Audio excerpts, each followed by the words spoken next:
Good afternoon, students. This is the control system lab class.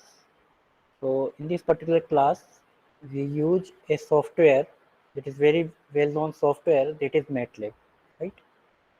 तो MATLAB में first expand करने से पहले आपको you have the some basic idea about the MATLAB, right? So आज की क्लास सिर्फ इंट्रोडक्टिव क्लास है, ठीक है? तो सबसे पहले इंट्रोडक्टिव क्लास में मैं आपको बता दूं कि that is control system lab आपके जो 2 साल सीनियर्स हैं उनके 6th सेमेस्टर में हुआ करती थी, राइट? आपके 5th सेमेस्टर में एक लैब हुआ करती थी that is system programming lab, right? तो सिस्टम प्रोग्रामिंग लैब में आपका जो बेसिक आइडिया था MATLAB का, बेसिक कॉन्सेप्ट थे, उनकी क्लास थी, then go for the control system lab, right? But अब आपके 5th सेमेस्टर में सिस्टम प्रोग्रामिंग लैब भी है और कंट्रोल सिस्टम लैब भी, राइट? तो जब तक आप बेसिक कॉन्सेप्ट्स अगर आपको MATLAB में नहीं आते हैं या MATLAB के जो यूजर इंटरफेस है उससे आप अगर अवेयर नहीं होते हैं तो आपको डिफिकल्टी आएगी आपको लैब में, राइट? तो आज अपन फर्स्ट एक्सपेरिमेंट नहीं करेंगे, आज सिर्फ आपको बेसिक इंट्रोडक्टिव क्लास होगी, राइट? तो जो अशोक गहलोत सर हैं वो आपको सिस्टम प्रोग्रामिंग लैब ले रहे हैं, तो वो आपको बेसिक कॉन्सेप्ट्स के बारे में बताएंगे कि MATLAB क्या होता है, MATLAB से अपने किस तरह से ऑपरेशन करते हैं, MATLAB में कौन कौन सी विंडो होती हैं, राइट? तो वो जो बेसिक आइडिया है वो आपको अशोक गहलोत सर बताएंगे, बट फिर भी मैं यहाँ पर कुछ बेसिक आइडिया आपको दूंगा ताकि आपको एक थोड़ा बेस आपका बन जाए, राइट? तो आप आज सिर्फ आपको इंट्रोडक्टिव क्लास यहाँ पर सिर्फ इंट्रोडक्शन वाली क्लास होगी, राइट? तो सबसे पहले आपको मैंने एक गूगल क्लासरूम पे लिंक सेंड कर रखा है MATLAB डाउनलोडिंग के लिए। तो ये मैं बता दूं कि आप जो MATLAB यूज में लेने वाले हैं वो आपके लिए प्रेफरेबली अगर आप 2016 ए अगर यूज में लेते हैं टू MATLAB 2016 ए, राइट? वो आपके लिए इजी रहेगा। सारे जितने भी आपके जो आने वाले जो लैब्स हैं MATLAB के रिगार्डिंग वो आपके 6 सेमेस्टर में भी हैं, 7 सेमेस्टर में है। अगर आप हायर स्टडीज़ के लिए जाओगे तो भी आपके लिए MATLAB जो है वेरी यूजफुल, ठीक है, राइट?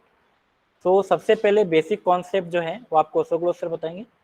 अब सबसे पहले अपन बात करते हैं कि MATLAB को अपन डाउनलोड करने के लिए, ठीक है, तो अगर आपके पास इतना नेट नहीं है, अगर कोई डाउनलोड नहीं कर सकता है, ठीक है, तो उसके लिए ऑप्शन ये है कि जो जोधपुर के जो लोकलाइट्स हैं, राइट, या जोधपुर में जो रह रहे हैं या हॉस्टल में जो रह रहे हैं उनके लिए ये है कि वो किसी के थ्रू या फिर आप खुद भी आ सकते हो 1 बाय 1 परमिशन लेके, या फिर आप फैकल्टी स्टाफ को भी अगर आपका कॉन्टेक्ट अच्छे हैं तो आप उनको भी पेन ड्राइव देके आप भेज सकते हो, राइट?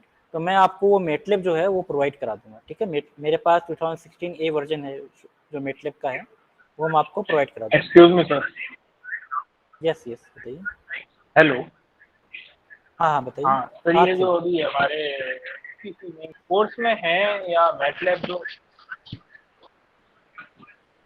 MATLAB hello. कोर्स के अंदर तभी तो पढ़ा रहे हैं भाई। आपके पास जो सिस्टम प्रोग्रामिंग लैब है, system programming lab and means sir control वो जो सिस्टम बेसिक्स थे लैब्स, वो। all these two labs are related to the MATLAB।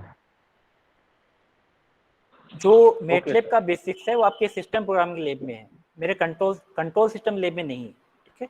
Basics वाला जो पार्ट जो है वो सिस्टम प्रोग्रामिंग लैब में है। That's why in the earlier year और द in the earlier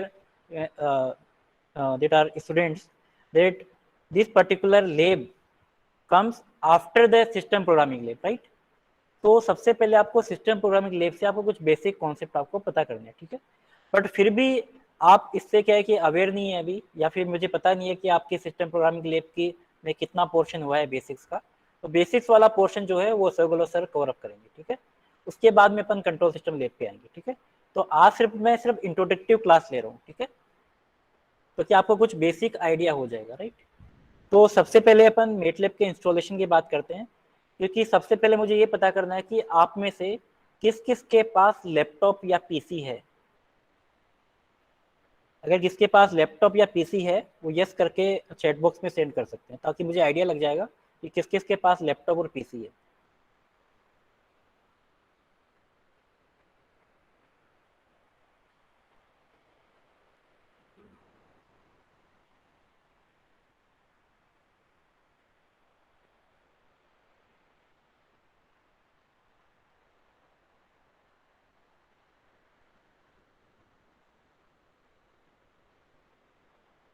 अभी सिर्फ 13 ने आंसर किया है, 14, 15,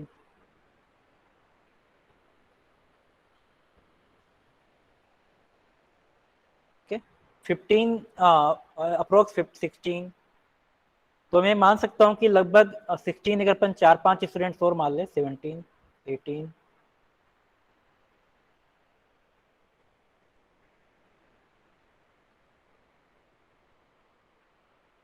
ठीक है। तो अप्रोक्स मैं 20 to 22 स्टूडेंट्स मान लेता हूँ, 2-3 मान लो किसी ने मैसेज नहीं किया है, तो अप्रोक्स आपके पास जो 50% स्ट्रेंथ के पास लैपटॉप या पीसी है, राइट। तो अब बात आती है कि जिसके पास लैपटॉप और पीसी नहीं है वो क्या करेंगे, राइट। तो जिसके पास, पहले तो उसकी बात करते हैं जिनके पास लैपटॉप या पीसी है, राइट। तो लैपटॉप या पीसी है, अगर आप MATLAB 2016 इंस्टॉल करना चाह रहे हो तो मिनिमम आपके पास 4 GB रैम आपके पास होना चाहिए, ठीक है। उसके बाद में, क्योंकि वो इजी रहेगा आपके लिए चलाने के लिए, अगर आपके पास 2 GB है तो उसमें नहीं चल पाएगा, राइट। तो कम से कम 4 GB रैम होना चाहिए, और आपके पास जो सी ड्राइव है उसमें कम से कम 20 GB जो है, 20 से 25 GB आपका खाली रहना चाहिए, राइट। 20 से 25 GB आपके पास सी ड्राइव खाली रहेगा, और बाकी जो ड्राइव में कम से कम 30 से 40 GB, कम से कम 30 से 40 GB है वो खाली होना चाहिए, ताकि आपका जो सॉफ्टवेयर है वो इजीली जो है विदाउट हैंग जो है आपका चल सकेगा, राइट। ये तो स्पेसिफिकेशन की बात होगी। उसके बाद में वो आप इंस्टॉल करने के लिए जो जोधपुर का, उसके लिए मैंने आपको बता दिया। जो जिसके पास लैपटॉप या पीसी है, जो जोधपुर में नहीं रह रहे करंटली, वो 1 तारीख को आने वाले हैं, ठीक है। 1 तारीख से आपकी ऑफलाइन क्लासेस स्टार्ट हो जाएंगी, राइट। तो ऑफलाइन क्लासेस में जो लैब्स हैं वो यहाँ पर आपकी फिजिकली लैब्स चलेंगी, तो 1 तारीख से आपको प्रॉब्लम नहीं आएगी किसी भी पार्ट पे, राइट। अब 1 तारीख से पहले आपकी शायद एक लैब और आ रही आई थी ना, एक लैब आएगी कंट्रोल सिस्टम लैब की, ठीक है। तो जिनके पास लैपटॉप या पीसी नहीं है, ठीक है, उनके लिए मैं बता दूं, उनके लिए एक ओपन सोर्स नेटवर्क है, ओपन सोर्स एक नेटवर्क जो है वो साइट पे अवेलेबल है, तो उस पर आप परफॉर्म कर सकते हो। मान लो जिसके पास लैपटॉप पीसी नहीं है, या फिर जिसके इंस्टॉल नहीं कर रखा है, तो उसके पास, जिसके पास मोबाइल फ़ोन है, मोबाइल फ़ोन से आप क्लासेस अटेंड कर रहे हो, तो उनके लिए भी एक ऑप्शन है, वो ऑप्शन मैं आपको भी बताऊंगा, ठीक है। ओपन सोर्स नेटवर्क है, उस पर आप सिर्फ प्रोग्रामिंग कर सकते हो, राइट। तो सबसे पहले मैं आपको बता दूं कि जो कंट्रोल सिस्टम लैब है, control system is related to the programming, right. There are two version that we are doing in MATLAB. One is programming, one is simulation, second one is simulation, right. तो control system lab is related to the programming. Programming वाला part जो है उस open source network में आप कर सकते हो, राइट। बट जो सिमुलेशन वाला पार्ट है वो आप नहीं कर सकते हो, राइट। तो उसके लिए आपको लैपटॉप या पीसी लेना ही पड़ेगा, राइट। जो आगे आने वाले लैब्स जो हैं उनमें सिमुलेशन वाला पार्ट भी आएगा, तो आपके लिए बेटर होगा अगर आप लैपटॉप या पीसी लेते हैं तो, right. But control system lab में जिसके पास लैपटॉप या पीसी नहीं भी है तो भी आपका काम चल जाएगा इस पर्टिकुलर सेमेस्टर, ठीक है। तो ये तो बात होगी कि किसी भी पार्ट पे कंट्रोल सिस्टम लैब के लिए ऐसा नहीं है कि आपके पास मालूम लैपटॉप पीसी है तो ही आपका काम चल पाएगा, तो भी आपका काम चल जाएगा विदाउट लैपटॉप और पीसी, ठीक है। तो इस पार्ट पर आपको देखिए परेशान होने की जरूरत नहीं है कि आपको क्या करना है, ठीक है। अब अपन बात आते हैं कि जो MATLAB है, तो MATLAB के बारे में कुछ आइडिया पता नहीं अशोक गहलोत सर ने दिया है कि नहीं दिया है, तो फिर भी मैं कुछ बेसिक आइडिया वही देंगे, फिर भी मैं आपको अपने स्टार्ट करने के लिए नेक्स्ट क्लास में कुछ मैं आपको आइडिया दे देता हूँ। सबसे पहले MATLAB का मीनिंग आपको ये पता हो, किसको पता है MATLAB का मीनिंग क्या होता है? What is the full form of MATLAB?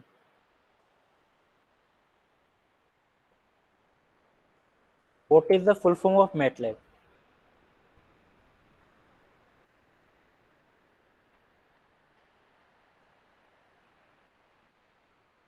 Matrix Laboratory, right? Matrix Laboratory, right? तो मैट्रिक्स के स्टार्टिंग के 3 वर्ड्स और लेबोरेटरी के स्टार्टिंग के 3 वर्ड्स, राइट, इनको मिला के मैटलेब लिया है। इस दैट मीन्स इतना तो आपको क्लियर हो गया कि जो मैटलेब जो है वो मैट्रिक्स से रिलेटेड है समहाउ, राइट। तो एक पर्सन थे क्ले मोलर, उन्होंने क्या किया था कि जो मैट्रिक्स ऑपरेशन के लिए डिजाइन किया गया था, बट अब वो मैट्रिक्स ऑपरेशन के लिए नहीं है, वो बहुत सारी चीज़ों के लिए यहाँ पर यूज में आता है। बट स्टार्टिंग में जो है वो सिर्फ मैट्रिक्स ऑपरेशन के लिए यूज में लिया गया था, डिजाइन किया गया। That's why its name is MATLAB, right? It's called the matrix laboratory, right? इसमें जो भी आप प्रोग्रामिंग करोगे तो प्रोग्रामिंग एक मैट्रिक्स के फॉर्म में जो है सेव होती है, राइट? तो मैट्रिक्स का मतलब क्या है? There are number of rows, there are number of columns, right? तो if you are doing any program, if you are writing any program, that means this particular program is writing in matrix format, right? Rows and column, right? तो सबसे पहले MATLAB जो 2016 ए का जो version जो है उसका कुछ यूजर इंटरफेस आपको कुछ इस तरह का दिखेगा, राइट? हो सकता है कि आपने कोई अदर मैटलैब इंस्टॉल की हो तो उसका जो है यूजर इंटरफेस हो सकता है डिफरेंट हो, राइट? बट जो 2014 के 13 और 14 के बाद में जो भी मैटलैब आए हैं उनका यूजर इंटरफेस कुछ इस तरह का है, राइट? उससे पहले का जो मैटलैब है उनका यूजर इंटरफेस थोड़ा सा डिफरेंट है, राइट? अब जो मैट्रिक्स धीरे धीरे जो डेवलप किए गए तो उसमें कुछ ना कुछ जो लाइब्रेरी जो है वो ऐड करते जाते हैं, राइट? डिफरेंट मोड्स हैं, डिफरेंट लाइब्रेरी जो ऐड करते जाते हैं, बट अपना काम जो है 2016 से इजीली चल जाएगा, राइट? अगर कोई आप प्रोजेक्ट बनाना चाह रहे हो तो भी वो प्रोजेक्ट इसमें बन सकता है, राइट? तो सबसे पहले इस पर्टिकुलर यूजर इंटरफेस में देर आर 3 विंडोज। एक आपको एक बड़ी सी विंडो दिख रही है, बड़ी वाली विंडो, ठीक है? तो बड़ी वाली विंडो दिख रही है, this is the command window, right? This is the command window. एक आपके पास लेफ्ट कॉर्नर में आपके पास एक विंडो दिख रही है, left downward at the corner, it is work space, this window is called work space. और एक आपके पास एक इसके जस्ट ऊपर विंडो दिख रही है, that is called the current folder, right? तो जो भी आप प्रोग्राम को, जो भी आप कमांड देते हो, right, this command window is use for the perform any command और the function and use for the display the output. अगर आपको कोई भी आप प्रोग्राम कर रहे हो, उस प्रोग्राम का अगर आपको आउटपुट देखना है, देन जो आउटपुट होगा वो कमांड विंडो पर आपका शो हो जाएगा, राइट? ठीक है? तो command window is use for the displaying the output and this particular work space, इस पर्टिकुलर वर्क स्पेस के अंदर जो भी आपके वेरिएबल आप प्रोग्राम कर रहे हो या फिर जो भी आप परफॉर्म कर रहे हो टास्क, तो जिनका भी जो वेरिएबल्स होंगे, जितने भी नंबर ऑफ वेरिएबल्स होंगे, उन वेरिएबल्स की जो इन्फॉर्मेशन है वो यहाँ पर डिस्प्ले होगी, variable name and variable value that are displayed in work space, right? And in this particular window that is current folder, इसमें आपके जो भी आप करंटली जो भी आप प्रोग्राम आप कर रहे हो या फिर जिस फोल्डर में सेव कर रहे हो वो यहाँ पर आपके फोल्डर में यहाँ पे सेव हो जाएंगे, ठीक है? So these are the 3 windows. Then we go for the there are first, this is the first element that is called a new script, right? तो इस जब भी आपको कोई नया प्रोग्राम आपको लिखना है, ठीक है, तो नया प्रोग्राम लिखने के लिए इसको अपन बोलते हैं स्क्रिप्ट फाइल, राइट? इसको क्या बोलते हैं? स्क्रिप्ट फाइल या फिर एडिटर विंडो। तो जैसे आप इस न्यू स्क्रिप्ट पे क्लिक करोगे तो न्यू, जैसे आपने इस पे क्लिक किया तो एक नई विंडो ओपन होगी, right? This is the new window, this is called the editor window. क्या कहेंगे इसको अपन? एडिटर विंडो, और we can call it the script file. या तो आप इसको स्क्रिप्ट फाइल भी कह सकते हो या फिर इसको एडिटर विंडो भी कह सकते हो। इस विंडो का नाम है एडिटर विंडो, जो फाइल यहाँ पे सेव होगी इसको कहेंगे अपन स्क्रिप्ट फाइल, राइट? इसको कुछ लोग डॉट एम फाइल भी बोल सकते हैं, बिकॉज जैसे ही सपोज पहले आपको किस पे क्लिक करना है, न्यू स्क्रिप्ट पे क्लिक करना है, तो ये वाला फोल्डर आ गया। इसमें दोबारा बताता हूँ आपको, मैंने न्यू स्क्रिप्ट पे क्लिक किया, एक विंडो ओपन होगी, राइट? Editor window. अब आप सोच रहे होंगे कमांड विंडो कहाँ पर है? इसके जस्ट नीचे जो आपकी जो विंडो दिख रही है, this is the command window, right? तो यहाँ पर जो भी आप प्रोग्राम आप राइट डाउन करोगे उसका जो आउटपुट है यहाँ पर कमांड विंडो में आपका डिस्प्ले हो जाएगा, राइट? अब सबसे पहले क्लिक करने के बाद में आपको क्या करना है? इसको सेव करना है। तो सेव पे जाना है, कंट्रोल एस भी आप कर सकते हो, either you can click on save. तो जिस भी नाम से आपको सेव करना है उस नाम से आप सेव कर सकते हो, राइट? मैंने सेव कर लिया प्रोग्राम PROG1, ठीक है? और जो ये पर्टिकुलर जो फाइल होगी आपके प्रोग्राम की मैटलैब में, वो डॉट एम फाइल में होगी। सेम हियर, जैसे आप सी और C++ में डॉट सी और डॉट CPP नाम से आप फाइल सेव होती है, सेम हियर मैटलैब में जो भी आप प्रोग्राम लिखोगे वो डॉट एम फाइल में डिफॉल्ट सेव होगी, राइट? जैसे आप जेपीजी को, जैसे आप इमेज फाइल को सेव करते हो डॉट जेपीजी में, डॉट पीएनजी में, तो there are different types of file, right? तो यहाँ पर मैटलैब का जो भी प्रोग्राम है वो डॉट एम फाइल में सेव होगा। सपोज कहाँ पर भी आपको सेव करना है, सपोज आपको डेस्कटॉप पे सेव करना है, डेस्कटॉप पे क्लिक किया मैंने, इसको सेव कर दिया, राइट। तो इसका यहाँ पर जो है नेम जो है चेंज हो जाएगा, राइट। ये तो इजीली आप कर सकते हो। तो this is the editor window जिसमें आप यहाँ पे प्रोग्राम रन कर सकते हो, ठीक है। अब सपोज मान लो कि आपने प्रोग्राम कर लिया, आपने प्रोग्राम सेव कर लिया, राइट। अब मान लो कि आपने 4-5 प्रोग्राम करे हैं, 10 प्रोग्राम करे हैं, आपको किसी पर्टिकुलर प्रोग्राम पे आपको जाना है, राइट। तो जैसे ही इस पे ओपन पे क्लिक करोगे और जो आपका रिसेंट प्रोग्राम आपने किया होगा उसकी इंफॉर्मेशन रिसेंट फाइल्स में यहाँ पर आ जाएगी।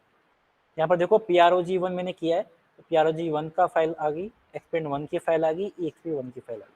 तो जैसे ही आप इस पे क्लिक करोगे, सपोज मुझे expand1 पे जाना है, पे क्लिक करोगे तो आपकी देखो नेक्स्ट विंडो में इसके जस्ट नेक्स्ट टैब में expand1 की जो फाइल जो है वो ओपन होगी, राइट।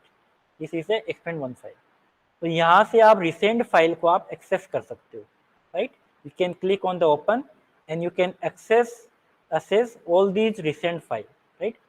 अगर सपोज मान लो कि आपकी जो फाइल्स है वो ज़्यादा पुरानी हो गई है, तो आपको क्या करना है, ओपन पे क्लिक करना है और जहाँ भी आपकी फाइल सेव है, जहाँ भी आपने सेव कर रखी है, ठीक है, वहाँ पर आप जाके वहाँ पे आप जाके क्या कर सकते हो, क्लिक कर सकते हो। जैसे मुझे जाना है ये expand1 पे, तो क्लिक किया मैंने, तो expand1 ओपन हो गया, राइट।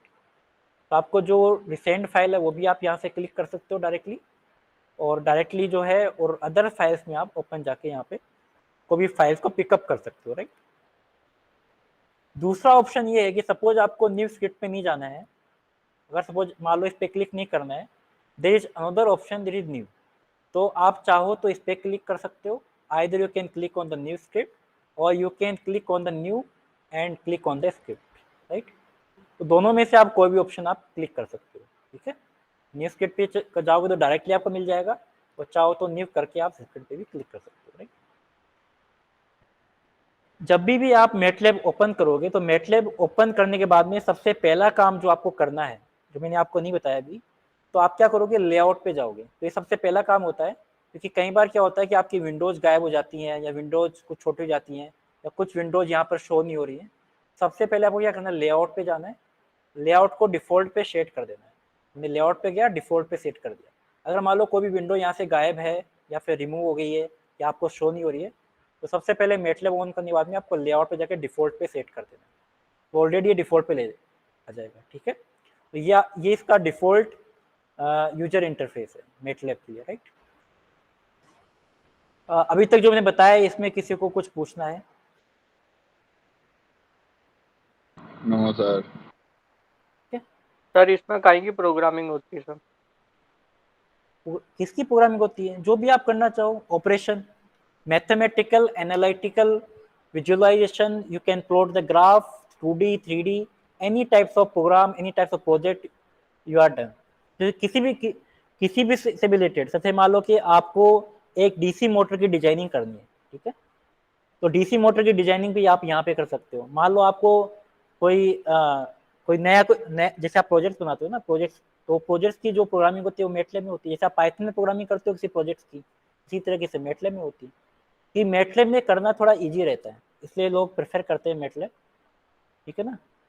और अब क्या है कि पाइथन भी आ गया है, तो पाइथन जो है मैटलैब से वो थोड़ा कुछ पार्ट पे स्ट्रॉन्ग ज़्यादा है, तो कुछ लोग पाइथन प्रेफर करते हैं, ठीक है। कुछ पार्ट पे जो है मैटलैब स्ट्रॉन्ग है, तो किसी भी टाइप की आप पाइथन तो प्रोग्रामिंग सर कर एक सकते हो। लैंग्वेज है ना? हाँ, यस। पाइथन तो सर एक लैंग्वेज और सर ये तो पूरा सॉफ्टवेयर है। नहीं, हाँ बिल्कुल सही कह रहे हो, पाइथन बिल्कुल लैंग्वेज है, बट लेकिन पाइथन पे आप क्या, मान लो डीसी मोटर की डिजाइनिंग करते हो तो आप नहीं कर सकते ना। पाइथन में सिर्फ और सिर्फ प्रोग्राम होगा। इस हाँ सर। पाइथन पाइथन में सिर्फ प्रोग्राम होगा। अगर मान लो आपको डीसी मोटर की डिजाइन करनी, वो नहीं कर सकते हो आप, वो सिर्फ इसमें करना पड़ेगा। मैं आपको बताता हूँ, मैंने आपको सिर्फ एक प्रोग्राम वाला पार्ट बताया। मैंने आपको स्टार्टिंग बताया था, there are 2 types of approach, one is called the programming, second one is simulation, ठीक है। तो ये वाला जो पार्ट जो मैंने बताया आपको एडिटर विंडो में, this is called the programming part, right. जो अपने कोर्स में अभी 5th सेमेस्टर में कंट्रोल सिस्टम लैब में, तो आप जैसे 6th सेमेस्टर में जाओगे वहाँ पे एक लैब आएगी, computer based power system lab, है ना, CBPS लैब। तो उसके अंदर आपको सिमुलेशन करना पड़ेगा। मैं आपको बताता हूँ, देखो जैसे आपने क्लिक करा तो प्रोग्राम एडिटर विंडो ओपन हुई, तो जैसे ही यहाँ पर एक ऑप्शन दिख रहा है आपके सामने, सिमुलिंग दिख रहा है आपको, तो सिमुलिंग पे जैसे आप क्लिक करोगे एक नई विंडो ओपन होगी, राइट। तो जो नई विंडो जो ओपन होगी, that is called the simulation window, right. उसमें आप सिमुलेशन कर सकते हो, राइट। दिखाता हूँ। अब इस पे जाने के बाद में यहाँ पर आपको एक ऑप्शन दिख रहा है ब्लैंक मॉडल का, राइट। इस ब्लैंक मॉडल पे आप क्लिक करोगे तो सिमुलेशन वाला पार्ट जो है वो यहाँ पे आप कर सकते हो। इसमें थोड़ा टाइम लग रहा है क्योंकि ये लैपटॉप मेरा पुराना है, इससे टाइम लग रहा है। बाकी अगर आपका रैम अगर आपकी अच्छी है, नया लैपटॉप है, तो इजीली ओपन होगा, ठीक है। ये आपकी जो विंडो ओपन हो रही है दैट इज सिमुलिंग विंडो, राइट। तो इसमें आपको क्या काम करना है, सेम काम करना है, फाइल, सेव एज या कंट्रोल एस से आप कर सकते हो। यहाँ पर जो फाइल से होती है डॉट एसएलएक्स में होती है, तो there are two types of file. आप डॉट एसएलएक्स में भी कर सकते हो, डॉट एमडीएल कर सकते हो, राइट। अब आप कहोगे इनमें डिफरेंस क्या है, जितना डिफरेंस आपके जेपीजी और जेपीजी में होता है उतने डिफरेंस इसमें है, ठीक है। इन सब सिर्फ फाइल्स का नाम है, ठीक है। तो यहाँ पर डॉट एसएलएक्स में भी कर सकते हो आप और डॉट एमडीएल में कर सकते हो, जिसमें चाहो उसमें कर सकते हो। डॉट एसएलएक्स क्या है कि ज़्यादा प्रेफर करते हैं एज कम्पेयर टू एमडीएल, ठीक है। तो यहाँ पर आप किसी भी नाम से, वो डेस्कटॉप के नाम से सेव करना है, सपोज मुझे प्रोग्राम 1 से, तो प्रोग्राम PROG1, ठीक है। तो PROG1 से मैंने सेव कर दिया और ये मैंने सेव कर दिया, यहाँ पे चेंज हो गया, राइट। यहाँ पर इसका जो नाम जो है यहाँ पर अनटाइटल की जगह PROG1 आ जाएगा, ठीक है। तो PROG1 हो गया, ठीक है। अब इस पर्टिकुलर विंडो में क्या होता है कि सपोज मान लो आपको आपने बहुत सारे सर्किट्स पढ़े होंगे, राइट। बेसिक इलेक्ट्रिकल सर्किट पढ़ा होगा कि आपको पावर निकालनी है, कोई आपको सर्किट दे दिया, उसमें पावर कितनी होगी, करंट कितना होगा, वोल्टेज कितना होगा, राइट, ठीक है। Maximum power transfer theorem, superposition, ऐसे सर्किट पढ़े होंगे। पावर इलेक्ट्रॉनिक्स पे आपने ब्रिज रेक्टिफायर आपने पढ़ रखा होगा, हाफ वेव रेक्टिफायर पढ़ रखा होगा, राइट। इन्वर्टर, कन्वर्टर पढ़ रखे हैं, आपने पढ़ रखे हैं सब सर्किट्स। या फिर मशीन का सर्किट पढ़ रखा होगा कि डीसी मोटर है, सीरीज डीसी मोटर है, सन डीसी मोटर है। तो जो भी आपने सर्किट्स पढ़ रखे हैं वो इसमें आप डिजाइन कर सकते हो। तो आपको वहाँ पर कोई कैलकुलेशन की रिक्वायरमेंट नहीं है, आप डायरेक्टली यहाँ पर कैलकुलेशन कर सकते हो, राइट। जैसे आपको सर्किट को बनाना है तो यहाँ पर लाइब्रेरी है, तो उस पर आप जाओगे, यहाँ पर लिख रखा है लाइब्रेरी ब्राउजर। तो जैसे आप लाइब्रेरी ब्राउजर पर क्लिक करोगे, there is a library related to the simulation, तो आपके सिमुलेशन से रिलेटेड जो लाइब्रेरी है वो ओपन हो जाएगी। तो जो आपको वहाँ से जो भी आपको पिकअप करना है, सपोज मुझे वोल्टेज सोर्स चाहिए, मुझे रेजिस्टेंस चाहिए, इंडक्टेंस चाहिए, जो भी आपको रिक्वायरमेंट है वो यहाँ से आप पिकअप, आप यहाँ पर सर्च करके आप पिकअप कर सकते हो, राइट। ये लाइब्रेरी ब्राउजर ओपन हो जाएगा, इसमें कुछ थोड़ा सा टाइम लग रहा है, यू कैन वेट, ठीक है। तो यहाँ पर एक सर्किट आप डिजाइन कर सकते हो, राइट। तो ये वाला जो पार्ट जो है अपने अभी सिलेबस का नहीं है, ठीक है। ये आपके 6 सेमेस्टर में आएगा, ठीक है। अपने पार्ट कौन सा है, सिर्फ और सिर्फ प्रोग्रामिंग वाला। ये अभी ओपन होने में टाइम लगा रहा है, तो अपन वेट कर लेते हैं थोड़ा देर। ये देखो लाइब्रेरी ओपन होगी, राइट। तो सपोज मान लो मेरे को वोल्टेज सोर्स चाहिए, तो आप क्लिक करोगे वोल्टेज सोर्स, इस तरह का भी वोल्टेज सोर्स आपको चाहिए, वो वहाँ पर ओपन होगा, यहाँ से आप पिकअप कर सकते हो, ठीक है।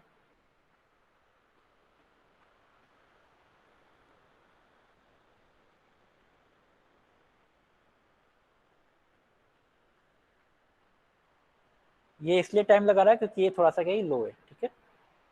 लैपटॉप पुराना है इसलिए इससे टाइम लगा रहा है। तो आप देख सकते हो कि इसके लिए आपको कम से कम रैम की रिक्वायरमेंट कम से कम 4 GB, नहीं तो हैंग करने लग जाएगा, राइट। और आपका कम से कम पीसी जो है 30 से 40 GB 50 GB फ्री हो, ठीक है। तो आपका जो है ये जो मेटलैब का सॉफ्ट, क्योंकि मेटलैब का सॉफ्टवेयर 8 से 9 GB का है, तो ये 16 GB की पेन ड्राइव में आएगा, उससे कम नहीं आएगा। तो यहाँ से सर ये आपके वाला सॉफ्टवेयर आपने गूगल ड्राइव पे अपलोड किया हुआ है क्या? क्या चीज़, ये वाला सॉफ्टवेयर? गूगल ड्राइव पे? हाँ सर। नहीं, गूगल ड्राइव पे अपलोड नहीं कराओ। आपको गूगल ड्राइव से चाहिए तो आपको गूगल ड्राइव पे मैं सेंड कर दूंगा, अगर किसी को चाहिए तो। बाकी मैं अच्छा इसके बाकी मैं कह रहा हूँ कि आप अगर खुद भी ले सकते हैं यहाँ पर आकर, अगर आपके पास पेन ड्राइव है, लैपटॉप है, तो आप आकर खुद भी ले सकते हैं, देयर इज नो इशू। आप चाहोगे, डाउनलोड अगर करें तो? नहीं, डाउनलोड करने के लिए मैंने लिंक ऑलरेडी सेंड कर दिया है। गूगल क्लासरूम आपने ज्वाइन नहीं किया होगा शायद। ओके, नहीं सर वो तो मिलेगा सर। गूगल क्लासरूम पे मैंने एक लिंक सेंड कर रखा है, उस लिंक पे जैसे आप क्लिक करोगे तो आपका वहाँ से डाउनलोड हो जाएगा। अगर आपको गूगल ड्राइव में चाहिए तो गूगल ड्राइव पे अपलोड कर दूंगा, तो वहाँ से आप पिकअप कर सकते हो, ठीक है ना। आप जो ऑप्शन कहोगे वो अपने लिए तैयार है, देयर इज नो इशू। ये इसलिए टाइम लगा रहा है क्योंकि ये पीसी बहुत पुराना है, इसलिए टाइम लगा रहा है, ठीक है। तो इस पार्ट पे अपन नहीं जाते हैं क्योंकि ये वाला पार्ट जो आपके सिलेबस में नहीं है। आपको मैंने आइडिया देना था, ये देखो, ठीक है। तो यहाँ पर आप जो भी वोल्टेज सोर्स लेना चाहते हो, एसी वोल्टेज सोर्स लेना है, डीसी वोल्टेज सोर्स लेना है, तो क्या ले सकते हो, डीसी वोल्टेज सोर्स है ये आप ले सकते हो, एसी वोल्टेज सोर्स है ये आप ले सकते हो, राइट। और कुछ वोल्टेज सोर्स आपके होते हैं voltage dependent voltage source, current dependent current source, है ना, voltage dependent current dependent voltage source, current dependent current source, right. तो जिस तरह का आपको वोल्टेज सोर्स चाहिए उस तरह का वोल्टेज सोर्स आप यहाँ से पिकअप कर सकते हो, राइट। जो आप, अगर आपको सपोज लोड चाहिए तो आप लोड भी पिकअप कर सकते हो, आरएल लोड चाहिए आपको, आर लोड चाहिए, रेजिस्टिव चाहिए, ठीक है, डायोड चाहिए आपको, थायरिस्टर चाहिए, ठीक है ना, जो भी आप पिकअप करना चाहते हो वहां से आप सर्किट ज्वाइन कर सकते हो, ठीक है। तो ये वाला पार्ट अपने सिलेबस का नहीं है, ठीक है। तो ये अपन डिस्कस नहीं करेंगे, ये अपन नेक्स्ट सेमेस्टर में डिस्कस करेंगे, ठीक है। मैं आपको जब नेक्स्ट सेमेस्टर में बताऊंगा तो वहां पर अपन ये डिस्कस करेंगे, ठीक है। सर आपने जो लिंक भेजे उनमें से सर कोई लाइनक्स के लिए होगा क्या? देखो मेटलेब किसी भी ऑपरेटिंग सिस्टम पे चल जाएगा।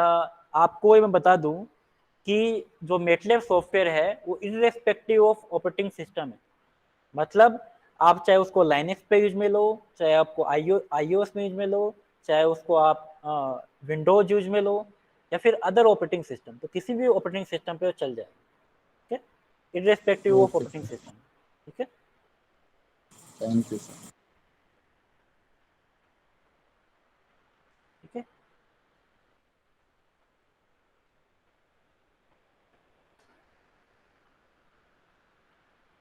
अब देखो, अब यहाँ पर जो इम्पोर्टेंट कि यहाँ पर आपको बहुत सारे ऑप्शन और भी दिख रहे हैं, राइट। तो वहां पर आपको अभी के लिए ऑप्शन, आपको अभी के लिए कोई रिक्वायरमेंट नहीं है, जब आप प्रोजेक्ट बनाते हो तब ये सारे ऑप्शन की रिक्वायरमेंट पड़ती है। जो जो इंपॉर्टेंट पॉइंट्स है वो मैं आपको बता रहा हूँ, ठीक है। ये इंपॉर्टेंट पॉइंट हो गया, ये वाला हो गया। अब देखो इसके अलावा एक मोस्ट इंपॉर्टेंट पॉइंट है दैट इज हेल्प। तो यहाँ पर एक क्वेश्चन मार्क और हेल्प लिख रखा है, इस पर आप क्लिक करके आप जो भी आपको सर्च करना है वो आप यहाँ पे सर्च करके उसके बारे में जान सकते हो। मान लो आपको कोई कमांड सर्च करना है, फंक्शन सर्च करना है, या कोई ऑपरेटर के बारे में जानना है, या फिर कोई टूल बॉक्स के बारे में जानना है, तो यहाँ पर कोई भी आप सर्च कर सकते हो, राइट, ठीक है। सपोज मान लो आपने लिखा डायोड, ठीक है, मैंने डायोड सर्च करा तो डायोड के बारे में इंफॉर्मेशन आ जाएगी, क्लिक किया आपने, ये तो डायोड के बारे में इंफॉर्मेशन आ गई, ठीक है।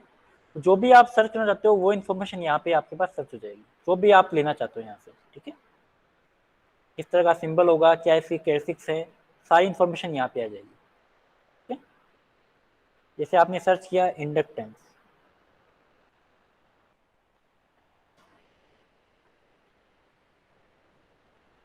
देखो एल प्रॉपर्टी, म्यूचुअल इंडक्टेंस, सारी प्रॉपर्टी जो भी आपको सर्च करना है वो प्रॉपर्टी यहाँ पे आ जाएगी।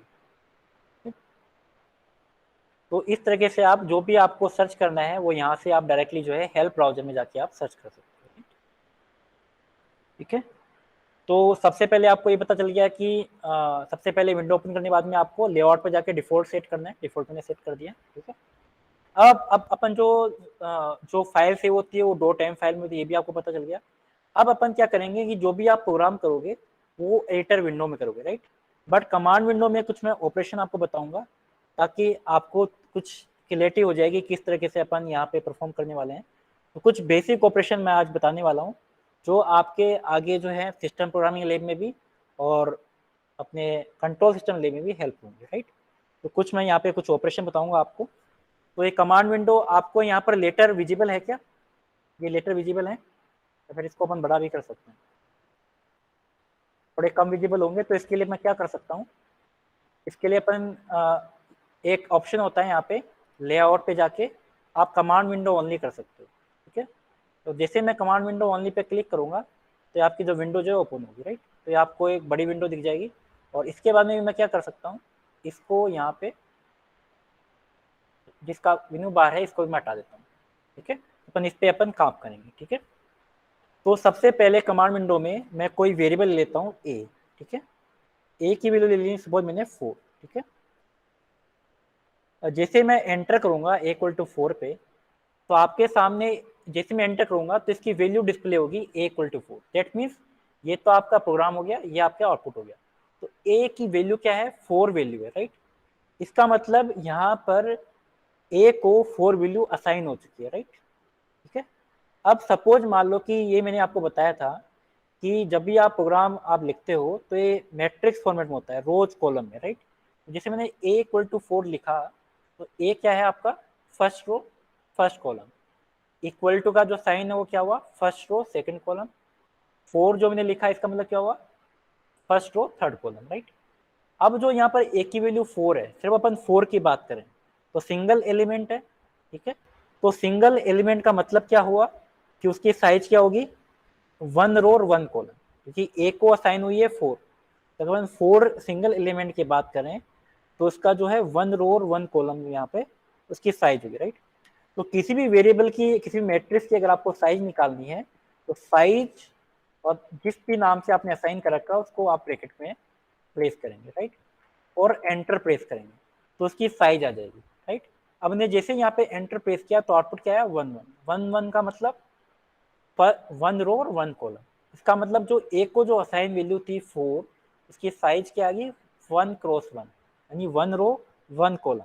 तो कभी भी आपको साइज निकालनी है किसी पर्टिकुलर मैट्रिक्स की या किसी पर्टिकुलर एलिमेंट की, then you enter size and enter this particular variable in small bracket and press the enter and you will get the size, right। तो मैंने ये काम यहाँ पे किया, ठीक है। अब सपोज मैं एक मैट्रिक्स ले रहा हूँ, तो आपको और क्लियर होगा, ये तो सिंगल एलिमेंट की बात हुई, कोई अपन मैट्रिक्स ले रहे हैं 1, 2, 3, 4, 5, ठीक है। और इसको मैंने यहाँ पर बड़े ब्रैकेट में लिया, राइट। तो जैसे ही मैं बड़े ब्रैकेट में अगर किसी पर्टिकुलर मैट्रिक्स, किसी पर्टिकुलर एलिमेंट्स को एंटर करता हूँ with a separation of comma and then we enter the press the enter, then you will get the row vector. अब क्या फाइंड होगा, रो वेक्टर। दोबारा रिपीट कर रहा हूँ, अगर सपोज आपको किसी पर्टिकुलर वेरिएबल में एक रो वेक्टर आपको असाइन कराना है तो आप क्या करोगे कि बड़े ब्रैकेट के अंदर आप जो भी एलिमेंट्स को आपको प्लेस कराना है उसको कोमा से डिफ्रेंशिएट कर दोगे, राइट। तो मैंने क्या करा है, 1 2 3 4 5 की अगर मुझे सपोज एक रो वेक्टर फाइंड करना है तो मैंने a = 1 2 3 4 5 को कोमा से डिस्प्लेस कर दिया, राइट। इसमें एक और ऑप्शन है, आप क्या कर सकते हो कि अगर आप कोमा की जगह आप स्पेस भी देते हो तो भी आपका काम चल जाएगा, ठीक है। मैंने यहाँ पर देखो स्पेस दिया है, स्पेस देके फिर मैंने एंटर करूंगा तो भी आपका देखो रो वेक्टर है, ठीक है। तो रो वेक्टर अगर आपको फाइंड करना है तो either you can place a comma between all this element और you can place a space bar between all this elements, right, and you press the enter and you will get the row vector, right. तो ये row vector मेरे पास find होगा। अगर कोई आपको doubt है तो आप पूछ सकते हो। देखो किसी भी पार्ट पे आपको डाउट आता है, then there are two options, then either you can put the message in chat box or you can unmute your mic and ask, okay? Any doubt? Sir आपने ऊपर एक वैल्यू असाइन की थी तब साइज ए आई थी, A1 आई थी, तो अभी आपने 3 वैल्यू असाइन कर दिए तो अब साइज कितनी आएगी साइज की? आप साइज निकालते हैं ना, आप देखो साइज निकालते हैं। अब आप बताओ क्या साइज आएगी, आप खुद ही बताओ। अब मैंने तो साइज निकाली नहीं है, अब आप खुद बताओ क्या साइज आएगी। 1 रो 5 1 into 5 हाँ 1 × 5 आएगी, निकाल लो आप। देखो साइज निकालनी है आपको, साइज ऑफ ए एंटर कर दो, आगे 1 × 5, ठीक है। साइज ऑफ ए मेरे को निकालना था, साइज ऑफ ए आ गई, ठीक है। ये रो नहीं वेक्टर थी सर, आपकी। पर ए को 3 बार लिखा है ना आपने, तो वो काउंट नहीं होगी फिर? वो काउंट इसलिए नहीं होगी क्योंकि आपने क्या है कि ए को पहले 4 असाइन करा था, अब आपने वापस क्या असाइन कर दिया, 1 2 3 4 5। जो प्रीवियस जो असाइन जो उसने ले रखा है वहां पर वो पर्टिकुलर जो है जो जो वैल्यू आपने गिवन है वही वैल्यू लेगी, पुरानी वाली वैल्यू नहीं लेगी, डिलीट हो जाएगी। वो ऑटोमेटिकली डिलीट हो जाएगी वहां से। क्योंकि आप वही तो काम कर रहे हो कि भी आपने सेम वेरिएबल ले रहे हो आप, वैसे तो मेरे को डिफरेंट लेना चाहिए बट मैंने सेम वेरिएबल ले लिया है। तो सेम वेरिएबल पहले भी आप किसी पर्सन को बोलोगे कि आपके पास 4 है, ठीक है, इस तरह से मानो आप। फिर आप उसको कहोगे कि उस पर्सन को कहोगे आपके पास 1 2 3 4 5 है, तो अब वो क्या मानेगा कि 1 2 3 4 5 ही है, 4 नहीं है, ऑटोमेटिकली वहां से एज हो जाएगा ऑटोमेटिकली, ठीक है। तो सिर्फ वो प्रीवियस वैल्यू ही लेगा, राइट। क्लियर यहाँ तक? अब देखो सपोज मुझे कॉलम वेक्टर चाहिए, ये तो रो वेक्टर की बात होगी। अब सपोज वेक्टर चाहिए, अपन कुछ अपन बी ले लेते हैं सपोज।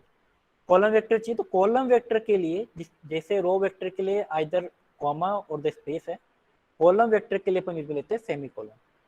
1 2 3 4 5 यूज में लिया हमने सेमी कॉलम। तो semi column is use to differentiate the row. ठीक है, तो यहाँ पर आपके पास कॉलम वेक्टर डिफरेंशिएट हुआ। कॉलम वेक्टर इसका मतलब या सेमी कॉलम का मतलब क्या हुआ कि अगर आप if you want to differentiate the number of rows, suppose मान लो आपकी फर्स्ट रो में एक एलिमेंट आपको चाहिए, तो देखो एक एलिमेंट आया, जैसे आपने सेमीकोलन लगाया तो ये मेटलेब क्या करेगा, इसको डिस्प्लेस कर देगा नीचे वाली रो में। इसका मतलब क्या हुआ कि semicolon is used to differentiate the row. ठीक है, तो इसने क्या करा कि सेमीकोलन जैसे मैंने लगाया तो ये यहाँ से कर्सर मूव होकर कहाँ गया, नीचे आ गया। 2 मैंने लिखा, 2 के बाद में वापस मैंने सेमीकोलन लगा दिया, तो इसने क्या करा, वापस इसको डिस्प्लेस कर दिया। इसका मतलब 1 2 3 4 5 को ये क्या कर रहा है, सेमीकोलन क्या कर रहा है, रो को डिफरेंशिएट कर रहा है, first row, second row, third row, fourth row, fifth row. या अगर इसको और समझने के लिए अपन इसको और समझते हैं, कोई सी वेरिएबल लेते हैं सपोज। ठीक है, सी वेरिएबल लेते हैं अपन 1 2 3 4 5। ठीक है, सेमी कॉलन 6 7 8 9। तो अब बताओ क्या डिस्प्ले हो सकता है, क्या डिस्प्ले होगा। 5 एलिमेंट ले रहे, 5 ले लेते हैं, मतलब 9 तक आ गया, 10 तक ले लेते हैं, सब तो अच्छा रहेगा। अब बताओ क्या डिस्प्ले होगा,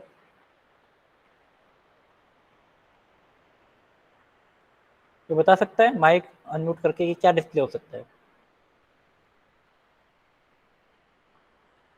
नहीं, आउटपुट में क्या आएगा, क्या डिस्प्ले होगा, पूरा जो आउटपुट अगर पूछूं तो 1 2 3 4 तो रो में आएगा, 5 और 6 5 कॉलम तक में आएगा, 5 तक साइज आएगा और आएगी फिर सर 6 इसकी के बाद नीचे आ जाएगा। 2 बिल्कुल। रो 5 कॉलम। ये दिख रहा आपको, तो ये क्यों हुआ, क्योंकि सेमी कॉलन ने क्या करा है कि 1 2 3 4 5 तक तो ये फर्स्ट रो होगी, राइट। ये सेमी कॉलन क्या काम करा, वापस कर्सर को नीचे लेके आ जाएगा और रो को डिफरेंशिएट कर देगा। तो first row, semicolon, second row, third row, then semicolon वापस लगाऊंगा तो जो थर्ड रो प्रिंट हो जाएगी, राइट। तो this particular semicolon is use to differentiate the row. ठीक है, अगर आप इसकी साइज निकालनी है तो साइज निकाल सकते हो, साइज ऑफ सी 2 into 5। 25 हो जाएगी। यहाँ तक किसी को डाउट? No sir. अब देखो इसमें एक ना छोटी सी कमांड होती है जिसको अपन CLC कहते हैं।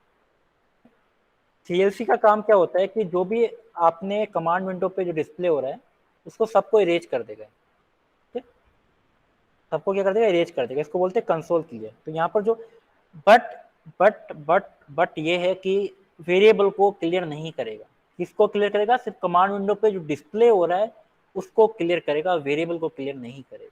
ठीक है, जैसे मैंने CLC एंटर करा तब कुछ इरेज हो गया, राइट। अगर आपको मान लो कि आपने क्लियर कर दिया और अगर आपको सपोज वापस चाहिए, ठीक है, तो उसका मैं बताऊंगा आगे कैसे करना है। अगर आपको चाहिए तो उसमें आपके पास कीबोर्ड में 4 कीज होती हैं, अप डाउन और लेफ्ट और राइट की, तो उससे आप उन सारी चीज़ों को वापस भी ला सकते हो, तो टाइप करके। तो मैंने ए टाइप किया सपोज मान लो, और मैं सपोज मान लो उसको कर्सर को मूव कर रहा हूँ अप डाउन, ये देखो सारी चीज़ें आ गई। जो भी आप लेना चाहते हो कर्सर को अप डाउन करके आप ले सकते हो। ठीक, मैं वापिस बता रहा हूँ, जैसे मैंने मान लो कि यहाँ पर ए टाइप किया, ठीक है, और जो आपके पास जो कीबोर्ड पर कीज हैं अप डाउन की, ठीक है, मैं अप वाली की प्रेस करूंगा, 4 कीज आपके पास होती हैं, अप डाउन लेफ्ट और राइट, राइट। आपको अप वाली कीज को मैं एंटर करूंगा तो आपके पास जो भी आपने लिख रखा है वो वापस आ जाएंगे। ठीक है ना, तो इसको भी अपन वापस ले सकते हैं। ठीक है, तो मैं ए इक्वल टू कोई नई मैट्रिक्स ले रहा हूँ, 1 2 3 4 5 6 7 7 8 और 9, सपोज ये मैट्रिक्स मैं ले रहा हूँ। ये मैट्रिक्स कौन से ऑर्डर की है, 3 क्रॉस 3 के ऑर्डर की है। ठीक है, अब सपोज मान लो कुछ फंक्शन और आपको बताता हूँ। सपोज आपको ये मैट्रिक्स एंटर करता हूँ, ये मैट्रिक्स आ गई, ठीक है, 3 क्रॉस 3 की। अगर suppose you want to sum of individual column entries. Suppose आपको किसी पर्टिकुलर कॉलम की इंडिविजुअल जो है एलिमेंट्स का सम करना है, ठीक है, सबका सम करना है। कॉलम्स के एंट्री, तो कॉलम्स यहाँ पर क्या क्या है, 1 4 7, इनका सम करना है, 2 5 8 का सम करना है और 3 6 9 का सम करना है। तो इसके लिए सिंपल सी कमांड होती है sum A in a small bracket then press enter. तो आपको जो आउटपुट जो डिस्प्ले यहाँ पर कमांड विंडो में जो डिस्प्ले होगा that is sum of individual column entries, right. तो यहाँ पर कितना है, 1 4 5 + 7 12 आ जाएगा, 2 5 7 + 8 15 आ जाएगा और 3 + 6 9 + 9 18 आ जाएगा, राइट। तो सम ए किसके लिए कमांड है, कॉलम एंट्रीज का सम करने के लिए, कॉलम का सम करने के लिए, राइट। अगर सपोज आपको रोज का सम करना है तो कैसे करोगे, कोई आइडिया दे सकता है। अगर मुझे रोज का सम करना है, ये पर्टिकुलर रो है, इनका सम करना है, तो कैसे करेंगे। इसी कमांड को यूज में लेके, जो कमांड मैंने सम वाली कमांड बताई है, इसी कमांड को यूज में लेके कोई कर सकता है सम। तो उससे पहले अपन क्या करेंगे, एक आइडिया मैं आपको और दे देता हूँ कि अगर सपोज किसी पर्टिकुलर मैट्रिक्स का अगर आपको ट्रांसपोज करना है, ठीक है, तो अगर मैं वो सी वेरिएबल ले लेता हूँ, अगर ए मैट्रिक्स का आपको ट्रांसपोज करना है तो इस पर्टिकुलर वेरिएबल से आप ए मैट्रिक्स का ट्रांसपोज कर सकते हो। मैंने क्या करा है, ए डैश, तो ए डैश करके आप इसका क्या कर सकते हो, ट्रांसपोज दे सकते हो। मैंने एंटर करा तो यहाँ पर देखो ट्रांसपोज का मीनिंग क्या है, that rows are converted into column and column are converted into rows. तो यहाँ पर जो सी मैट्रिक्स है वो ए का ट्रांसपोज आपको मिल गया, right.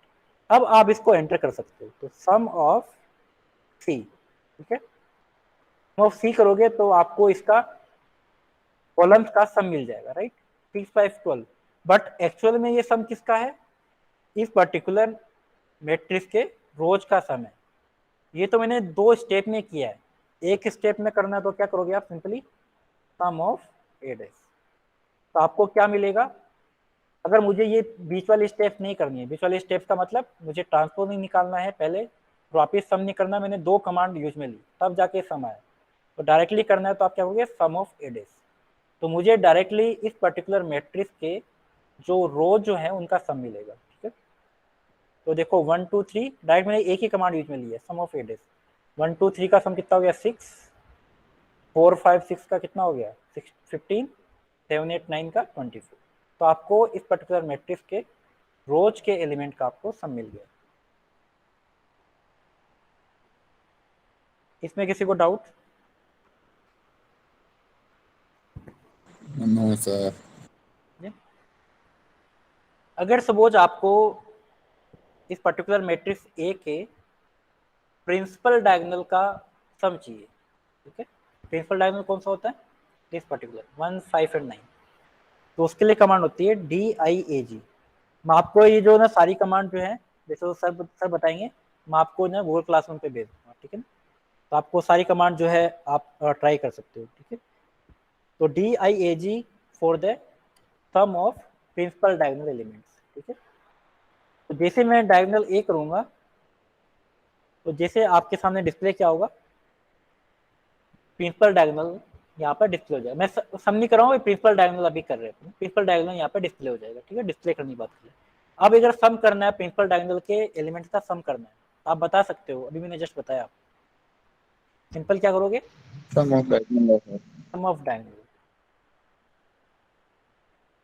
Some of diagonal of A, ठीक है। तो मैंने सम स्मॉल ब्रैकेट में डायगोनल ऑफ ए प्रिंट कर दिया, तो 1 5 6 + 19 15 आपके सामने डिस्प्ले हो गया।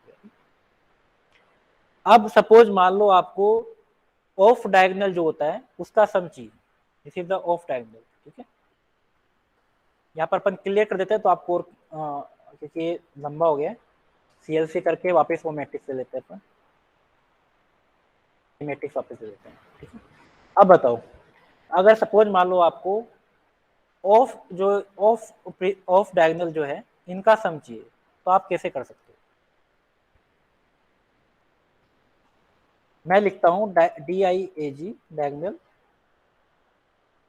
ए डैश, यहाँ पर प्रिंसिपल ऑफ डायगोनल का सम हो जाएगा,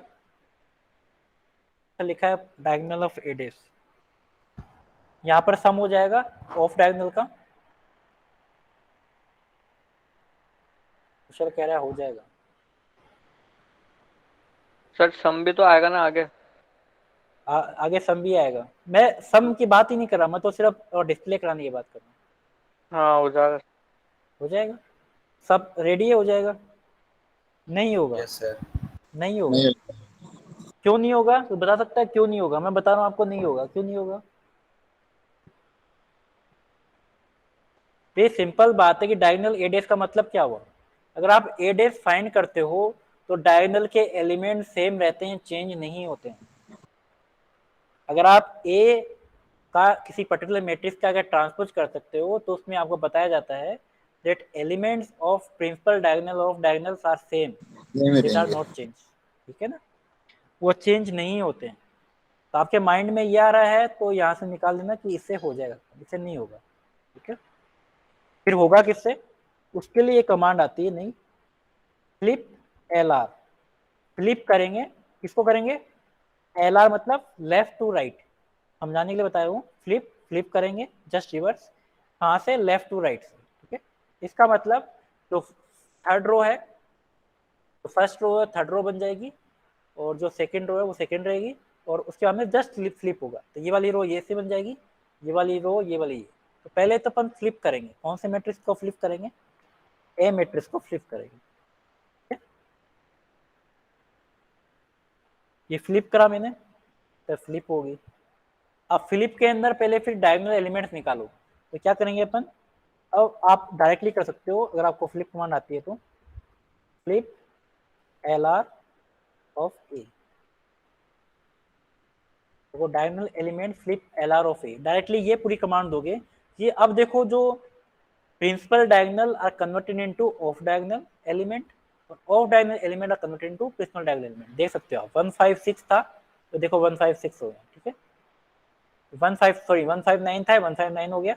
ये 357 था तो देखो 357 चेंज हो गया। अब आप एंटर करोगे, अब ये कमांड देते ही ये आपको बीच वाली कमांड देनी नहीं है, डायरेक्टली कमांड देनी है। अब देखो आपके सामने देखो 357 ऑफ डायगोनल एलिमेंट जो है आपके प्रिंट हो गए, डिस्प्ले हो गए।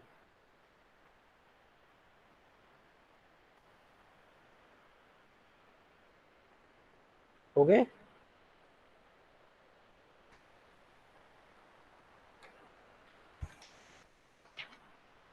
ये वाला समझ, फ्लिप वाला समझ में आया कि नहीं आया वो तो। आ गया सर। Yes sir. अब आप कोई वो कुशल बात कर रहा था ना सम की, तो इसका सम भी निकाल लो। सम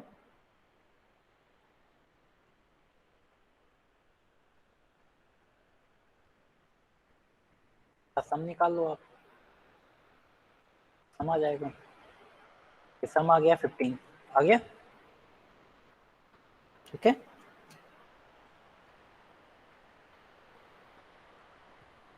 क्लियर।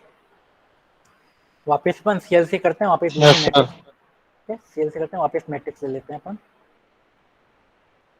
सर ये सब जो कमांड है इसकी पीडीएफ हो तो आप क्लासरूम पे।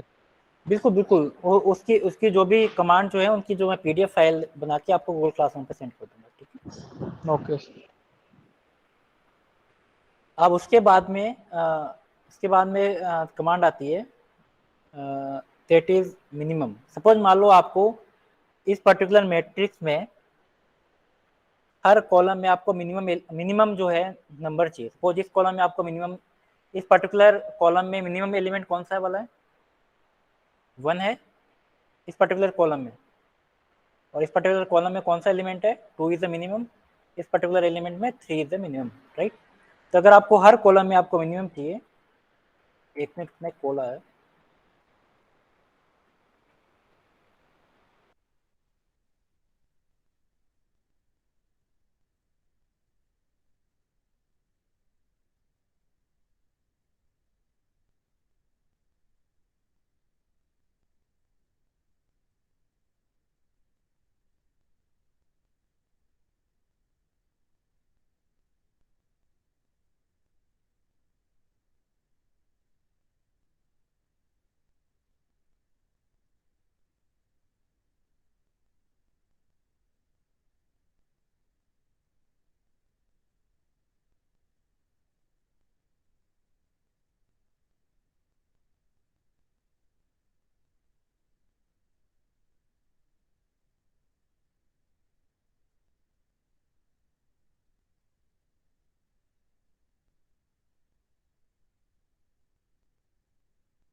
तो अपन बात कर रहे थे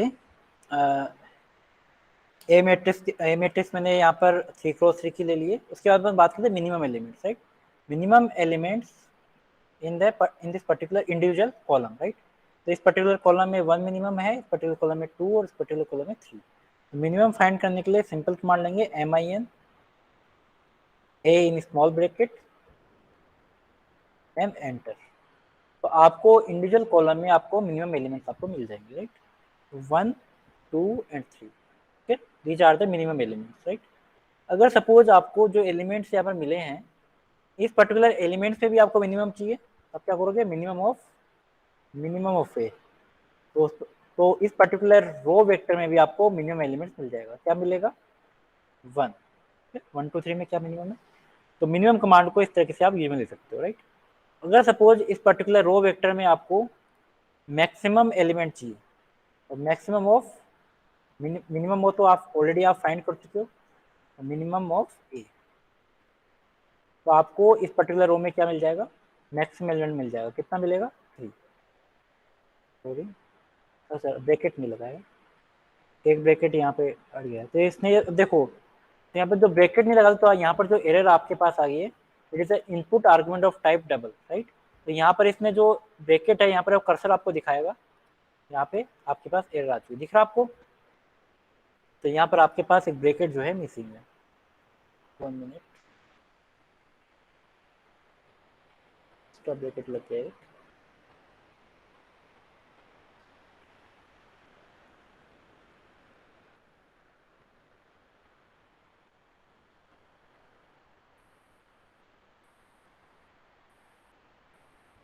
इसमें अपनी गलती क्या हुई थी, क्योंकि अपन ने क्या करा कि मैक्सिमम के बाद में एक और ब्रैकेट यहाँ पे एंटर कर दिया, राइट। तो डबल वेरिएबल, ये डबल यहाँ पर एंटर नहीं करना। डबल का मतलब यहाँ पर भी कुछ ना कुछ आपको लिखना चाहिए था, राइट, ये कहना चाह रहे हैं, ठीक है। इसका मतलब एक्सप्रेशन आपका इनकरेक्ट है, ठीक है। ये ब्रैकेट जो एक्स्ट्रा लग रहा है अनबैलेंस है। अनबैलेंस का मतलब क्या है कि आपके जितने इनपुट में जो ब्रैकेट आ रहे हैं और आउटपुट में जो ब्रैकेट आ रहे हैं वो सेम आने चाहिए। इसलिए ये कह रहा है एक्सप्रेशन और स्टेटमेंट इज इनकरेक्ट, पॉसिबली हो सकता है, पॉसिबली अनबैलेंस। जो आपके ब्रैकेट है वो अनबैलेंस है। मतलब तो इनपुट में यहाँ पे कितने थे, देखो 2 थे, यहाँ पे कितने हैं, सॉरी 1 2 3 है इनपुट, आउटपुट पे कितने हैं 1 और 2। तो 3 और 2 अनबैलेंस है, इसके लिए इसने ये एरर दिया है, ठीक है। तो अब अपन यहाँ बैलेंस हो गया। कैपिटल एम और स्मॉल एम में कोई फर्क नहीं पड़ेगा ना। क्या चीज, जो आपने पहले एम लिखा था वो कैपिटल लेटर में लिखा होता है। नहीं फर्क पड़ेगा ना, क्यों नहीं पड़ेगा। आपकी ऐसी कोई कमांड ही नहीं है, आपको स्मॉल में लिखना है, कैपिटल में। जैसे मैं CLC लिख रहा हूँ तो CLC भी स्मॉल में लिख रहा हूँ, ठीक है ना। CLC भी स्मॉल में लिख रहा हूँ, तो कैपिटल आपको नहीं लिखना है, ठीक है। Okay sir. तो मैक्सिमम जो कमांड है स्मॉल में ही है। जैसे मैं CLC आप कैपिटल में एंटर करोगे तो भी नहीं आएगा। जैसे मैं कैपिटल में एंटर करता हूँ तो वो CLC, ये तो वो कैपिटल में है तो रिमूव नहीं होगा। एंटर करता हूँ, ये देखो नहीं हुआ। इसने बता भी दिया स्मॉल में आपको करना है, देखो स्मॉल में करना है, वीडियो मीन, ठीक है। तो CLC स्मॉल में करोगे तब भी ये रिमूव होगा, ये देखो रिमूव होगी, दिख रहा आपको, ठीक है। Yes sir. और इसी तरह से सपोज आपको इंडिविजुअल कॉलम में अगर आपको मैक्सिमम एलिमेंट चाहिए तो क्या लिखोगे आप, मैक्सिमम ऑफ ए। तो आपको मैक्सिमम एलिमेंट मिलेगा, क्या क्या मिलेगा, 7 8 और 9। तो देखो इस पर्टिकुलर कॉलम में 7 इज द मैक्सिमम, इस पर्टिकुलर कॉलम में 8, इस पर्टिकुलर में 9,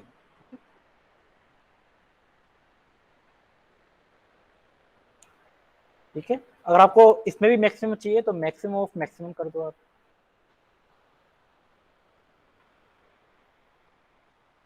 ये आपने मैक्सिमम ऑफ मैक्सिमम में कर दिया। तो 7 8 9 में मैक्सिमम क्या है, 9। तो आंसर क्या हो गया, 9, ठीक है। एक और चीज और है कि जैसे आपने एक सेमीकोलन का एक बार आपने यूज पढ़ा है, semicolon use for the differentiate the rows, right, first row, second row, third row. एक यहाँ पे सेमीकोलन का बहुत इंपॉर्टेंट यूज है जो कि मैं यहाँ पे आपका यूज में आएगा। जैसे कोई भी आपने कमांड लिखी, जैसे मैक्सिमम ऑफ मैक्सिमम ए लिखी आपने भी, ठीक है, ये आपने लिखा था कमांड, ठीक है। अगर सपोज इसके आगे मैं सेमीकोलन लगा देता हूँ, अब ये ध्यान से सुनना, ये बहुत इंपॉर्टेंट पॉइंट है। This particular semicolon is used or is used to suppress the output of this particular command or the output, ठीक है। ये पर्टिकुलर जो सेमीकोलन है वो आउटपुट को सप्रेस करने के लिए, दैट मीन्स अगर मैं सेमीकोलन लगा के एंटर करता हूँ तो आपको कमांड विंडो में आउटपुट नहीं दिखेगा, शो नहीं होगा, ठीक है। अगर सेमीकोलन लगाऊंगा तो आउटपुट में शो नहीं होगा, सेमीकोलन नहीं लगाऊंगा तब आपको आउटपुट में शो होगा, जस्ट अपोजिट है।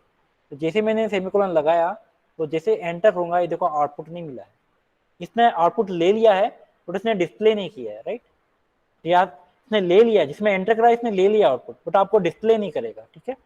तो अगर आपको कोई आउटपुट आपको कमांड विंडो में डिस्प्ले नहीं कराना है, क्योंकि जब हम प्रोग्राम करेंगे तो अपन को किस पर्टिकुलर आउटपुट यहाँ पे शो कराना है, ठीक है। तो जिस पार्ट पे अपन को आउटपुट शो नहीं कराना है उसके आगे सेमीकोलन लगाएंगे, और जिसको शो कराना है उसके आगे अपन सेमीकोलन नहीं लगाएंगे, राइट। ये सेमीकोलन का आपको समझ में आ गया, क्लियर है guys? Please respond in Yes, chat sir. Box.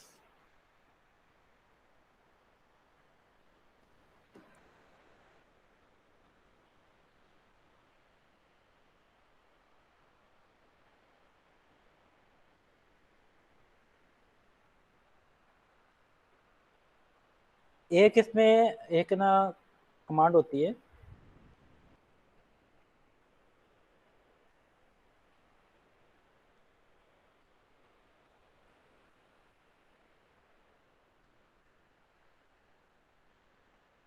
ये भी लग नहीं रही है, देखते हैं ऊपर।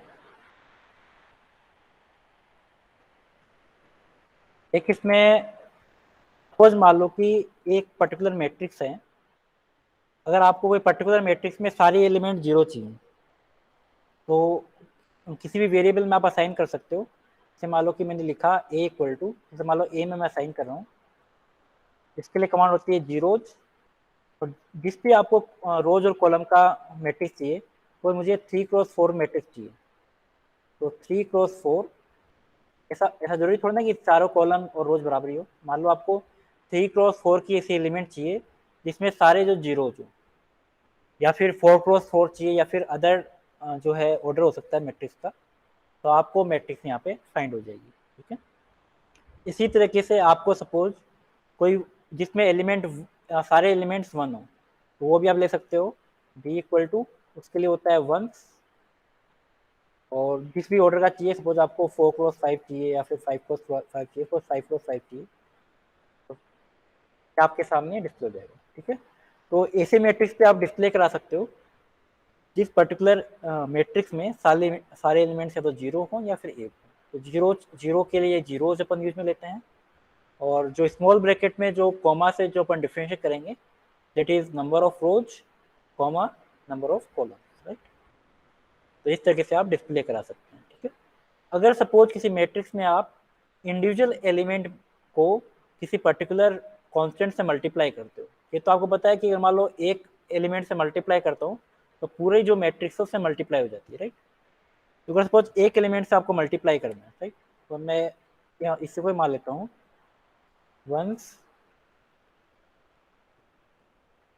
5,5 मान लो कि कुछ भी है, मान लो 5,5 यही मैट्रिक्स में ले ली, इसको मल्टीप्लाई कर रहा हूँ सपोज मैं 9 से, ठीक है। तो सारी मैट्रिक्स ये देखो 9 से मल्टीप्लाई हो, ठीक है। तो सारी मैट्रिक्स में से जितने एलिमेंट्स हैं सबके सब यहाँ पर 9 से मल्टीप्लाई हो गए, ठीक है। तो इस तरीके से आप मल्टीप्लाई आप कर सकते हैं, ठीक है।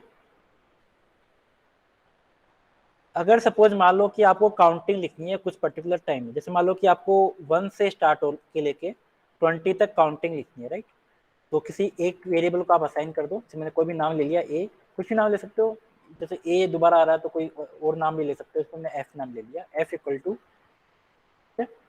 यहाँ पर एक यूज में होता है सपोज मान लो आपको काउंटिंग स्टार्ट करनी है 1 से, कहाँ तक करनी है, मान लो 50 तक करनी है, 20 तक करनी है, ठीक है। तो 1 से लेकर मैंने 20 लगाया, एंटर प्रेस किया, तो आपके सामने 1 से 20 तक आपके सामने काउंटिंग यहाँ पे डिस्प्ले होगी, ठीक है। तो इस तरीके से आप काउंटिंग भी आप डिस्प्ले कर सकते हो, ठीक है। ये मैंने जो ये कमांड विंडो में जो ये शो हो रहा है ये रोज है, कॉलम्स है, राइट। बट अगर मान लो कि आपको ज़्यादा क्वांटिटी डिस्प्ले करनी है तो यहाँ पर ये शो नहीं कर सकता है ज़्यादा क्वांटिटी, तो ये क्या काम करेगा, तो मान लो कि 500 तक करनी है, ठीक है। तो यहाँ पर तो ये 20 तक ज़्यादा ज़्यादा कितना आएगा, 25 तक आएगा। तो फिर ये क्या काम करता है, इसके जस्ट नीचे डिस्प्ले कर देता है। जैसे मैं आपको बताऊँ, जैसे देखो मैंने f इक्वल टू 1 to 500 करा, इसने देखो 1 to 27 तक करा, तो ऑटोमेटिकली नेक्स्ट कॉलम पे आ गया। बट इसका मतलब ये नहीं है कि ये वापस सेकेंड रो स्टार्ट होगी। इसका मतलब समझना कि जैसे मैंने 1 से 500 तक किया है, इसका मतलब ये नहीं है कि 1 से लेकर 27 तक ये फर्स्ट रो है और 28 से सेकेंड रो स्टार्ट होगी, ऐसा नहीं है। इसने देखो लिख रखा है कॉलम 1 कॉलम थ्रू 27 कि एक कॉलम से लेकर 27 कॉलम तक है, और 28 कॉलम यहाँ पर आता है, राइट, बट इधर स्पेस नहीं है, तो इसने यहाँ पर मेंशन कर दिया है that 28 column is here to 54, 54 तक चलेगा ये, ठीक है, 28 कॉलम से। इसका मतलब ये एक रो ही 500 तक जा रही है, बट इसको ये डिस्प्ले नहीं कर सकता है, इसलिए इसने मेंशन कर दिया यहाँ पे कि ये 28 कॉलम है, 54 तक जा रहा है, ये 56 55 कॉलम है, 88 तक जा रहा है। इसका मतलब ये सारे जितने एलिमेंट्स हैं 500 तक, ये सारे के सारे एलिमेंट्स एक ही रो में, बट इसके कॉलम कितने हैं, 500 कॉलम, ठीक है। तो जब भी आपका आउटपुट डिस्प्ले होता है वो मैट्रिक्स फॉर्मेट में होता है, but due to the size of that particular laptop or screen, that it is not possible to all the element place in single row, right। तो इसके लिए क्या करता है, नेक्स्ट कॉलम में यहाँ पर एंट्री कर देता है, ठीक है। ये वाला क्लियर हो गया यहाँ तक।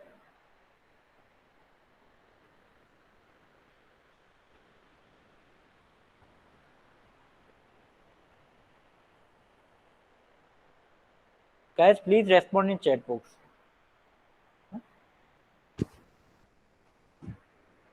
सपोज आपको जो भी एलिमेंट्स अगर आप सपोज आप एंटर करा रहे हो, वो एंटर कुछ पर्टिकुलर साइज का डिफरेंस पे करा रहे हो। सपोज मुझे 1 से लेकर 100 तक एलिमेंट चाहिए और 10-10 के डिफरेंस पे चाहिए, आप क्या करोगे, सपोज a इक्वल टू, मान लो 1 से आपने स्टार्ट करा, मतलब किसी से भी स्टार्ट कर, ऐसा जरूरी नहीं है 1 से स्टार्ट करना, किसी नंबर से आप स्टार्ट कर सकते हो। तो 1 से 10, 1 से 100 तक ऐसे नंबर चाहिए जो कि आपको कुछ पर्टिकुलर डिस्टेंस पे हो। तो मैं क्या करूँगा, एक कॉलम जो डिस्टेंस आपको देनी है, सपोज कितना ऐड करना है, 10 ऐड करना है, तो आप 10 ऐड कर सकते हो अप टू 100। इसका मतलब पहला एलिमेंट 1 होगा, फिर 10 के डिफरेंस पे होगा, फिर वापस 10 के डिफरेंस पे होगा। तो 1 से लेकर 100 तक जो 10-10 के डिफरेंस पे जो एलिमेंट्स आते जाएंगे वो आपके सारे डिस्प्ले हो जाएंगे। तो देखो 1 हुआ, फिर 10 का डिफरेंस आया, 10 ऐड किया 11, वापस 10 ऐड किया 21, वापस ऐड किया 31, वापस ऐड किया 41, 51 अप टू 91। अब ये जैसे ही मैं यहाँ पर 10 ऐड करूँगा तो 101 हो जाएगा, बट मैंने यहाँ पर बाउंड्री फिक्स कर दी। तो initial element, final element and जो आपको समेशन करना है उसको आप बीच में लिख दो by using the separation of column. तो आपके सारे एलिमेंट डिस्प्ले हो गए। सपोज मान लो आपको 1 से लेके 9 का डिफरेंस रखना है और 100 तक एलिमेंट चाहिए। अब देखो 100 भी शामिल हो गया, बिकॉज मैंने 9 का रखा है, तो 1 के बाद में 9 8 किया 10, 9 वापस किया 19, 9 किया 28, 9 का 8 करते करते अब देखो 91 में जैसे मैं 9 8 करूँगा तो 100 भी इंक्लूड हो जाएगा, राइट। इसी तरीके से आप कोई भी नंबर कर सकते हो। सपोज मुझे 50 से स्टार्ट करना है और डिफरेंस मुझे रखना है 8 का, तो मुझे करना है 500 तक, ठीक है। सारे एलिमेंट्स आपके प्रिंट हो जाएंगे 50 से 8 के डिफरेंस पर, 8 8 वापस यहाँ पर 8 करते जाओगे तो आपके सामने सारे एलिमेंट्स यहाँ पे डिस्प्ले हो गए, ठीक है। तो ये यहाँ पे कॉलम का यूज है।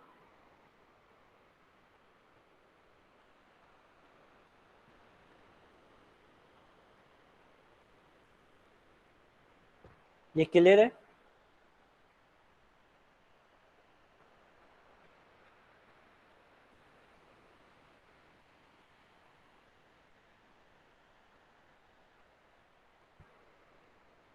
सपोज कोई मैंने एक मैट्रिक्स ले ली बी इक्वल टू, या कोई रो वेक्टर सपोज मैंने लिया है 10 20 30 40 50 60 कुछ भी, ये रो वेक्टर मैंने ले लिया है। अगर सपोज उसमें आपको फर्स्ट एलिमेंट चाहिए तो आप क्या करोगे, P1 स्मॉल ब्रैकेट एंटर, तो आपको फर्स्ट एलिमेंट मिल जाएगा। अगर आपको फिफ्थ एलिमेंट चाहिए तो फिफ्थ एलिमेंट मिल जाएगा, बी स्मॉल ब्रैकेट फिफ्थ। अब सपोज मान लो यहाँ पर तो 6 एलिमेंट है, आपको 7 एलिमेंट चाहिए ताकि वो आउटपुट देगा क्या? अगर मान लो यहाँ पर एलिमेंट 6 है, अगर मैं 7 कर दूं, ये देखो इसमें क्या बता रहा है, इंडेक्स एक्सीड्स मैट्रिक्स डायमेंशन। तो जो भी आपकी एरर यहाँ पर डिस्प्ले होगी वो ऑलरेडी आपको बता देगी कि ये आपके पास मिस्टेक्स है। तो इसमें साफ साफ क्या बोल रहा है, इंडेक्स एक्सीड मैट्रिक्स डायमेंशन। तो मैट्रिक्स की डायमेंशन कितनी थी, 1x6 की, बट आपने एंटर क्या कर दिया 7, तो आपको यहाँ पर 7 एलिमेंट नहीं मिलेगा। कहाँ तक मिलेगा, 6 तक ही मिलेगा। ठीक है, सपोज मान लो कोई सी मैट्रिक्स मैंने एंटर की 1 2 3 4 5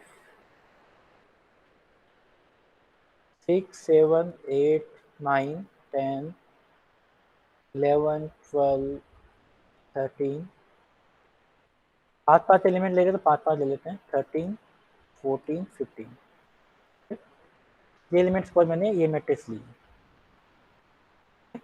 अब इस मैट्रिक्स में कोई पर्टिकुलर एलिमेंट्स आपको पिक करना है। ठीक है, तो आप कैसे पिक करोगे, सी सपोज मुझे कौन सा पिकअप करना है, मान लो 7 पिकअप करना है, तो मैं क्या करूंगा, फर्स्ट रो ये सेकेंड रो, तो सेकेंड रो और कॉलम कौन सा है, सॉरी सेकेंड रो और कॉलम कौन सा है, सेकेंड, तो 2 सेकेंड रो सेकेंड कॉलम, तो उसको मैं पिक कर सकते हैं। आपको देखो 7 पिकअप हो गया। सेम हियर सपोज आपको 13 को पिकअप 12 को पिकअप करना है, 12 को पिकअप करना है मतलब second third row second column, तो third row comma second column, इसको आप पिकअप कर सकते हो यहाँ से, 12 आ गया। इस तरह से आप पिकअप कर सकते हो। तो ये कुछ बेसिक कॉन्सेप्ट थे क्योंकि मैंने आपको बता दिए हैं, कुछ आपके यूज में आएंगे। ठीक है, और इनकी बेसिक जो भी कमांड्स है वो मैं आपको एक फाइल में सेंड कर दूंगा। ठीक है, गूगल क्लासरूम को।